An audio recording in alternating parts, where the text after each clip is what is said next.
Hello everyone, मैं हूं आपकी जूलॉजी वाली मैडम और आज की इस क्लास में हम पढ़ेंगे ट्रांसपोर्ट ऑफ कार्बन डाइऑक्साइड। तो लास्ट क्लास में जैसा हमने देखा कि ऑक्सीजन का जो ट्रांसपोर्ट है वो दो तरीकों से हो रहा है मेजरली, ब्लड प्लाज्मा में डिसॉल्व फॉर्म में और दूसरा एज ऑक्सी हीमोग्लोबिन के साथ बाइंड होकर। आज हम इस क्लास में देखेंगे कि कार्बन डाइऑक्साइड कैसे ट्रांसपोर्ट हो रही है। तो पहला तरीका कार्बन डाइऑक्साइड का भी वही है, डिसॉल्व्ड इन ब्लड प्लाज्मा। लेकिन डिफरेंस क्या है कि कार्बन डाइऑक्साइड जो है it is much more soluble in blood plasma than oxygen. तो जहां ऑक्सीजन ओनली 3% ट्रांसपोर्ट हो रही थी as dissolve form in plasma, वहीं पर कार्बन डाइऑक्साइड 7% ट्रांसपोर्ट होती है थ्रू ब्लड प्लाज्मा। तो आइए देखते हैं और क्या क्या तरीके हैं ट्रांसपोर्ट ऑफ कार्बन डाइऑक्साइड के। तो वही सबसे पहला जो तरीका है that is in dissolve form through plasma.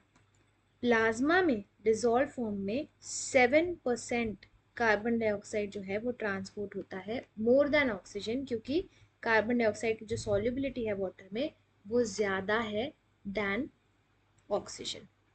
Second तरीका कार्बन डाइऑक्साइड ट्रांसपोर्ट का होता है bound inbound state with haemoglobin. Haemoglobin के साथ बाइंड होके कितना परसेंट कार्बन डाइऑक्साइड ट्रांसपोर्ट हो रहा है? 20 to 25%। सेम चीज़ है जैसे हमने रिएक्शन देखा था ऑक्सीजन के साथ कि ये रिवर्सिबल रिएक्शन होता है, वैसे ही कार्बन डाइऑक्साइड के साथ भी ये रिवर्सिबल रिएक्शन होता है। डिफरेंस कहाँ आता है कि कार्बन डाइऑक्साइड को हमने ट्रांसपोर्ट करना है टिश्यू से लेके एल्वियोलाई में। तो टिश्यू साइड पर जब कार्बन डाइऑक्साइड टिश्यू से ब्लड में आएगी तो वो बाइंड करेगी हीमोग्लोबिन के साथ। तो वहां टिश्यू साइड पर ये रिएक्शन चलेगा in forward direction. Tissue side पर ये रिएक्शन चलेगा इन फॉरवर्ड डायरेक्शन। जब ये ब्लड के थ्रू HbCO2 पहुंचेगा एल्वियोलाई के पास, तो एल्वियोलाई में जाकर ये CO2 सेपरेट हो जाएगा, हीमोग्लोबिन से अलग हो जाएगा ताकि वो एल्वियोलाई में डिफ्यूज हो सके। तो वहां पर ये रिएक्शन चलेगा backward direction at alveoli level. यहां तक हमें क्लियर है। थर्ड तरीका आता है एज बाइकार्बोनेट आयंस। जो major part of carbon dioxide का ट्रांसपोर्ट होता है वो होता है as bicarbonate ions. 70% of carbon dioxide is transported as bicarbonate ions.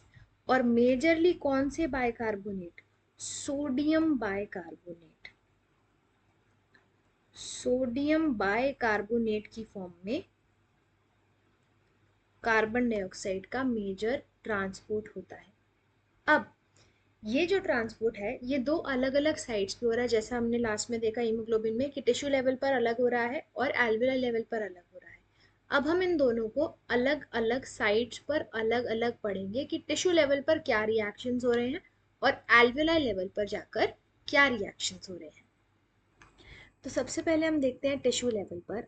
Tissue level पर जैसा कि हमें पता है कि सेल्स में कार्बन डाइऑक्साइड का जो पार्शियल प्रेशर है वो ज़्यादा होता है एज कंपेयर टू जो उन टिश्यूज़ के पास ऑक्सीजनेटेड ब्लड आ रहा है।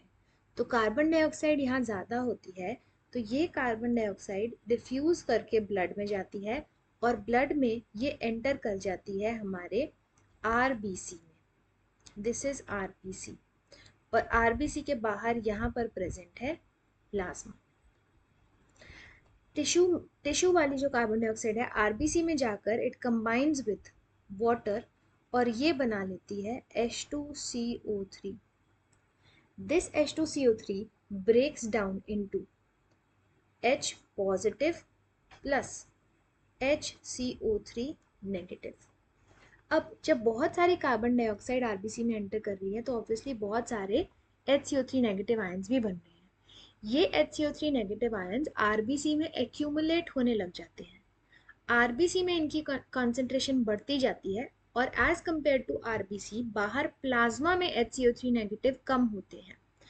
तो these HCO3 negative ions move towards plasma outside into the plasma by diffusion along their concentration gradient.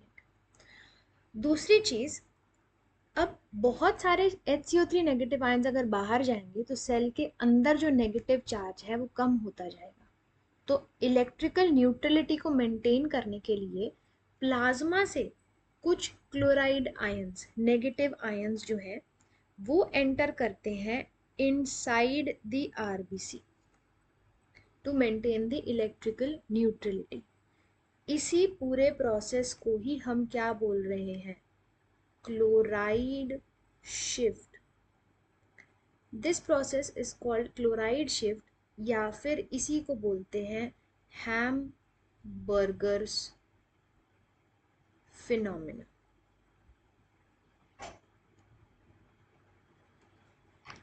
Clear है?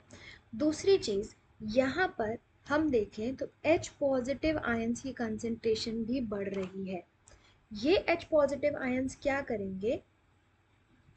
ये HbO2 के साथ कंबाइन करना चाहेंगे, HbO2 को तोड़ देंगे और खुद बना लेंगे क्या? HHb plus O2। अब ये ऑक्सीजन जैसे ही यहाँ पर फ्री हो जाएगी तो this oxygen will diffuse from blood into the tissues, और फिर टिश्यूज इस ऑक्सीजन को यूज करके क्या बनाएंगे? कार्बन डाइऑक्साइड, और दोबारा से ये ट्रांसपोर्ट चलता रहेगा। इस पूरे प्रोसेस का एंड रिजल्ट क्या हुआ कि जो कार्बन डाइऑक्साइड हमने टिश्यूज से रिमूव करनी थी वो carbon dioxide HCO3 negative ions की फॉर्म में अब प्लाज्मा में ही सर्कुलेट कर रही है, और ये इसी ब्लड प्लाज्मा के थ्रू एल्वियोलाई के पास चली जाएगी। तो ये तो हुआ कि टिश्यू साइड पर क्या हो रहा है। अब हम देखते हैं कि एल्वियोलाई साइड पर इस रिएक्शन का क्या रिजल्ट होता है। एल्वियोलाई साइड पर ये सारे रिएक्शंस जो अभी हमने ऊपर टिश्यू लेवल पर देखे ये रिवर्स हो जाते हैं। कैसे हो जाते हैं इसको स्टडी करते हैं। देखो, एज वी नो, एल्वियोलाई में क्या होता है? ऑक्सीजन ज़्यादा अमाउंट में होता है, तो ऑक्सीजन जो है it will diffuse into blood, और ऑक्सीजन जो है वो HHb के साथ कंबाइन करके क्या करेगा? मैंने आपको बताया था जो गैस ज़्यादा होगी that will combine with haemoglobin. Oxygen यहाँ ज़्यादा है तो ऑक्सीजन अब H पॉजिटिव को डिस्प्लेस कर देगा और HbO2 plus H positive ions बनने लग जाएंगे। ये H पॉजिटिव आयंस एक्यूमुलेट होंगे, ब्लड का जो pH है वो घटने लगेगा। उसको प्रिवेंट करने के लिए एज अ बफर जो काम करता है, HCO3 negative ions will come back to rescue in the RBC. अब HCO3 नेगेटिव के साथ ये H पॉजिटिव जुड़ेगा और वापस से क्या बना लेगा? H2CO3।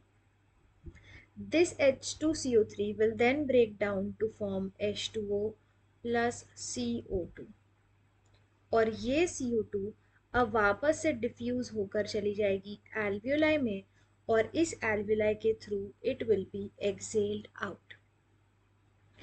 क्योंकि ये जो HCO3 नेगेटिव आयंस है अब ये वापस से सेल के अंदर आ रहे हैं, तो सेल के अंदर नेगेटिव चार्ज जो है दैट विल इंक्रीज।